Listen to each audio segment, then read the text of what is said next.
हमारी बच्ची कृतिका रायपुर जिला के महिला मोर्चा का अध्यक्ष बनी है, तो इसको भी हम सम्मान करते हैं, अभिनंदन करते हैं और निर्देशित करते हैं कि काम को अच्छा करो, बालाजी स्कूल का नाम को खराब मत करना, नहीं खराब मत करना, ऑटोमेटिक रोशन हो जाएगा।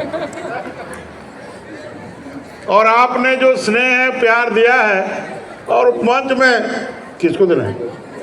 पापा ना आप बने महिला मोर्चा के अध्यक्ष।